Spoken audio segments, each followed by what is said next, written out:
maganap nawa sa akin.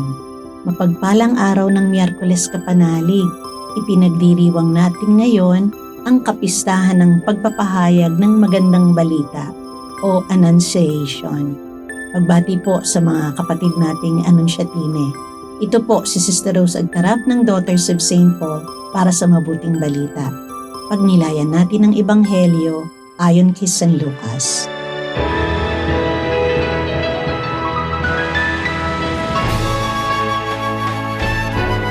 Nang ika-6 na buwan, ang anghel na si Gabriel ay inutusan ng Diyos sa isang lungsod ng Galilea na tinatawag na Nazareth, sa isang birheng na idulog na sa isang lalaki sa lahi ni David na ang pangalan ay Jose at ang pangalan ng birhen ay Maria. Pagpasok niya sa kinaroroonan ng babae ay sinabi niya, Aba, puspos ka ng biyaya. Ang Panginoon ay sumasayo.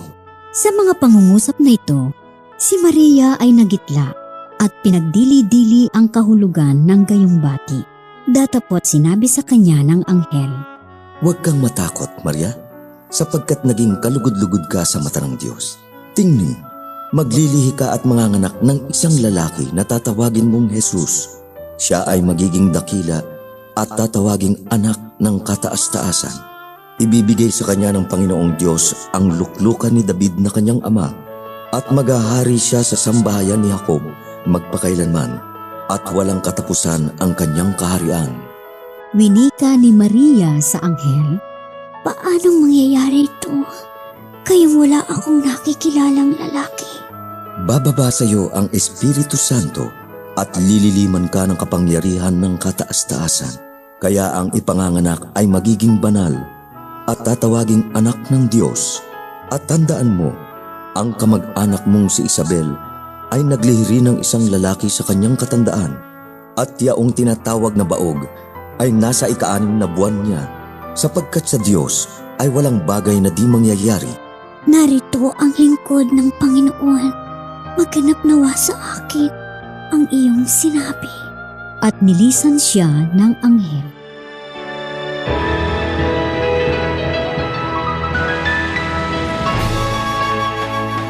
Paano ba tayo tumutugon sa mga tawag ng Diyos? Agad ba tayong sumasang-ayon o nauuna ang takot at pag-aalinlangan? Madalas, dumarating ang tawag ng Diyos sa hindi natin inaasahan na paraan. Sa gitna ng ordinaryong buhay, trabaho at responsibilidad, ang tawag ng Diyos ay hindi laging malinaw at madali. Minsan ito'y nakakagulat at nakakatakot. Ngunit hindi niya hinihingi ang lubos na pag-unawa. Ang hinihingi niya ay pusong handang magtiwala. Sa Ebanghelyo ngayon, hindi agad oo ang tugon ni Maria. May tanong, may takot, ngunit may bukas na puso. At doon kumilos ang Diyos, hindi namimilit, kundi sa biyaya. Ang sagot na maganap nawa sa akin ay bunga ng malalim na tiwala. Pagtitiwala kahit hindi malinaw ang lahat. Ganyan din ang ating pananampalataya. Tinatawag tayong magtiwala bago pa natin maintindihan. Sumunod kahit may kaba at pangamba. At ihandog ang sarili sa plano ng Diyos. Panginoon, turuan mo kaming tumugon sa iyong tawag. Bigyan mo kami ng pusong handang magsabi ng oo, kahit hindi namin alam ang susunod na hakbang. Amen.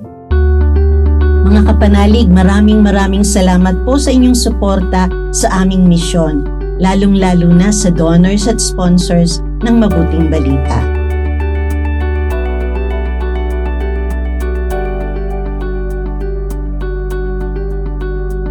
Subscribe, like, share, and follow po lines sa aming social media accounts.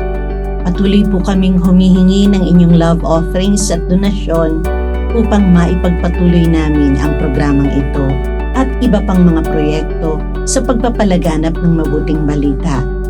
Maaari niyo pong ipadala ito sa aming donations channels. Ipadala rin po ninyo ang inyong mga intensyon at kahilingan at nang maisama namin kayo sa aming panalangin araw-araw. Ito pong muli si Sister Rose na nag-aanyaya sa inyong manalangin. Amang makapangyarihan, sa Kwaresmang aming ipinagdiriwang, maunawaan nawa namin ang kahulugan ng pagkamatay at muling pagkabuhay ng iyong anak at turuan kaming mapagnilayan ito sa aming buhay. Sa pamamagitan ni Hesukristo, kasama ng Espiritu Santo, magpasawalang hanggan. Amen.